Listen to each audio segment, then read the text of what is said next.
really excited, and I'm gonna be making these awesome tacos. I brought some cucumbers because I had them at home, and I love cucumbers on the side of my tacos, especially with some lemon or some lime, better yet. Just lime them up. So today we're gonna be making these epic Carnitas Tacos. I got this from Trader Joe's, and these are called the traditional Carnitas from Trader Joe's. I would get you guys with my fresh meat and have you guys chop it up. You know, we'd use a flank steak, chop it up, add some seasoning, cook it fresh, but to keep it simple, Carnitas. And these are really good because I'm gonna put some oil on them. You could just use any basic oil depending on what you prefer. I like just regular canola oil, or if you can, use lard. Lard is the secret to every Mexican. So right now we're just prepping pretty much what we're gonna have on the side. I'm gonna be showing you guys a bunch of secrets because I didn't expect the show to come on time. I'm just kidding. I did expect it to come on time. So for onions, everybody hates chopping onions. What I recommend, my best solution for not crying when you chop onions is wear swimming goggles, because the onions kind of release this liquid that kind of goes into your eyes and makes you cry. So the best thing is to wear some swimming goggles. But then you're gonna look goofy, and then all the chefs inside of this epic kitchen, check it out. All the chefs will just make fun of you if you just have goggles on while you're chopping onions, right? The way I'm gonna chop this onion, I cut it right in half, and then from this half, I went into it in this direction, and now I'm gonna go in the opposite direction. The goal of these onions is just that they are edible and pretty much taco sized. So if you'll see here, all of these onions are about taco sized. And I'm chopping two. You know, this is way too much onion for just one taco, but I'm gonna show you guys a little secret. I love using purple onion because it has a tiny bit of sweetness to it. I personally never liked onions, but I started eating onions when I was about literally 18, which is kind of embarrassing, but I got into the taco game, right? So I had to get into different palates and start tasting different flavors and getting different textures and learning to try to be a chef. So purple onion, because I'm gonna make this secret mango pico de gallo that I make, and I'm gonna show you guys some VIP stuff.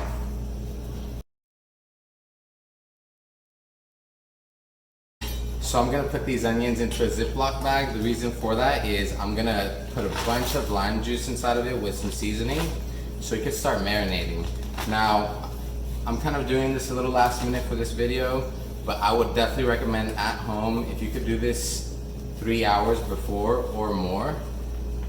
The juice starts turning purple and it's just so delicious. It just gets a different flavor. It becomes like a pico de gallo. It's really, really bomb.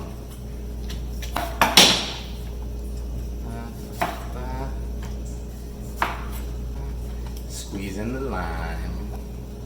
I'm gonna be called Lime Babe. I'm just kidding. So for 2 onions, I would definitely recommend using 2 limes per onion. So that's roughly at least 4 limes. But if you could add 6, I would definitely do so. The more lime juice in there, the better. It helps marinate the onions, and at the end of the marinade, you could always just throw some lime juice out. You could always take some away. So when you're at the store, how do you pick a good lime? Good question, really good question. So I like to feel the firmness. If it's a little soft, that means it's ready to be squeezed.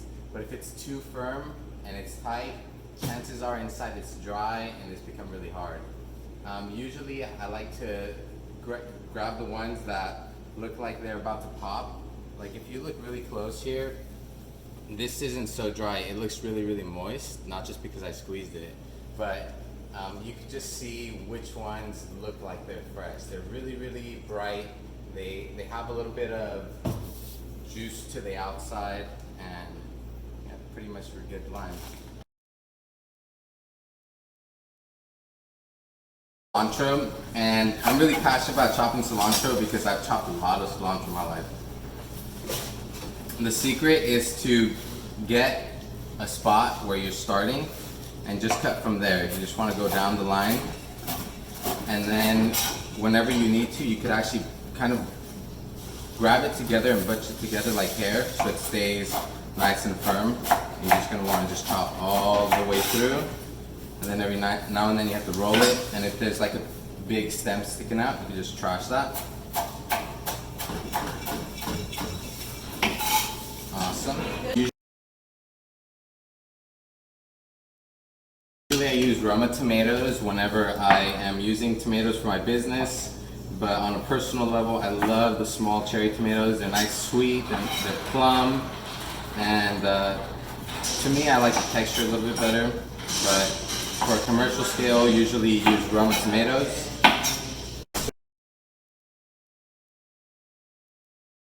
So we're getting ready to make some mango pico de gallo.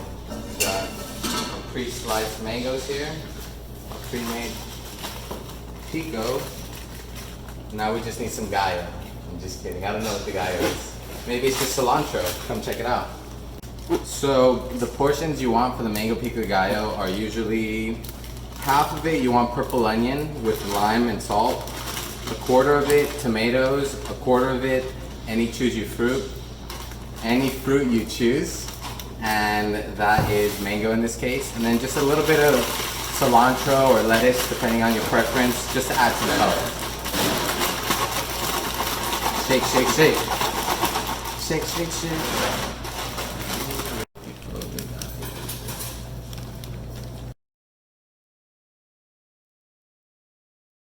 Guacamole time. So you want to find a nice solid avocado, and what I like to do first is I actually like to squeeze the avocado and break the pulp inside the avocado so it becomes all mushy.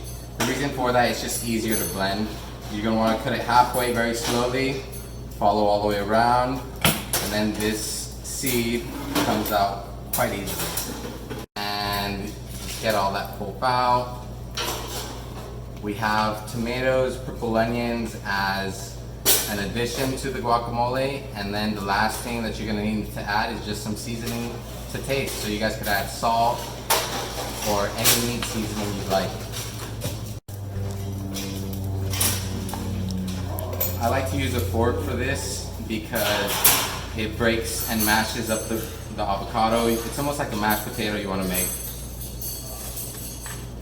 Add different kind of onions, you could add radish, you could add cilantro, but I like to keep it nice and simple for myself. Alright you guys, now to get to cooking the last thing. So here we have prepped our guacamole, some cucumber, limes, mango pico de gallo, cilantro, purple onion, mild salsa, and our red hot salsa. Now we're gonna start cooking the meat. We have our traditional carnitas from Trader Joe's, and then I also have corn tortillas from Trader Joe's as well. Just gonna throw some oil down on my grill. This is a grill top I have at my commercial kitchen, but for all of you guys at home, you could always use one of these, a pan, a saute pan, something to just clean it up. Right now we have the grill set at medium temperature, and the reason for that is so that it still gets a crisp on the outside and gets fully cooked on the inside. We don't want it too low so that it takes too long, usually because this is a pretty thick piece of meat. But we also don't want it too high because then the outside gets burnt and nobody likes an outside burn. So these are the two favorite tools I have, which is just a simple spatula and some tongs. And so what I'm going to do here is I'm just going to start chopping up the meat and making sure it's all spread out. So we're going to be sure to add seasoning, and this is to taste. I like to add a really good amount, but it's better to add less than you usually would do because you can't really taste it right now, and then add later to taste. So what you're going to want to do is once it starts cooking pretty well, you're just going to flatten it out so that as much of it as possible gets touched on the grill.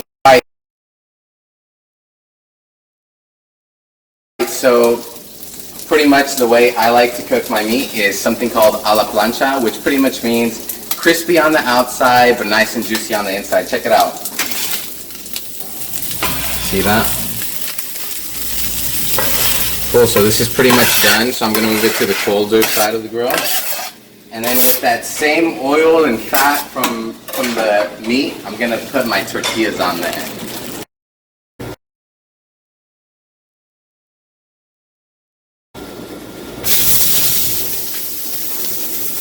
And you could always add some more oil on top.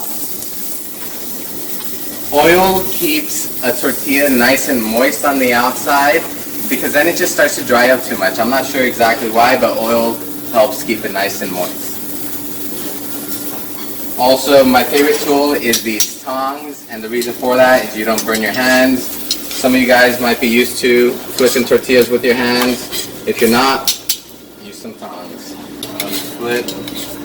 So, you know your tortillas are done when they start turning crispy on the outside or too brown. You want to keep them nice and gold. You want to flip them actually often so that they don't get dry. The less you flip them, the drier they get because they just start to burn on one side. So these are about ready. It's been about roughly 30 seconds. We're just going to flip these right in the middle. We're going to add meat to one taco. Add meat to the next taco. Epic. And then we're going to go set it down on the plate. Oh my gosh, these smell so good. Dude, these smell like Tijuana. I swear to God. My dad used to take us to Tijuana when we were young, and these smell like the ones that we used to get in Tijuana. They would just wrap them in that foil, in that white paper, and you would take them to wherever you're going and you pop them out. Smell of fresh tortillas. So good. Well, there you guys have it. How to make the perfect taco spread out there at home.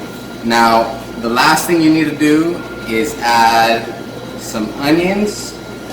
You want to definitely add lime. You cannot forget the lime. Lime is what makes a taco just that much better.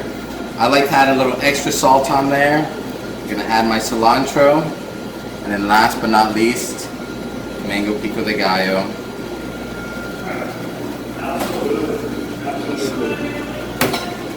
Enjoy, you guys. Can't forget the guacamole.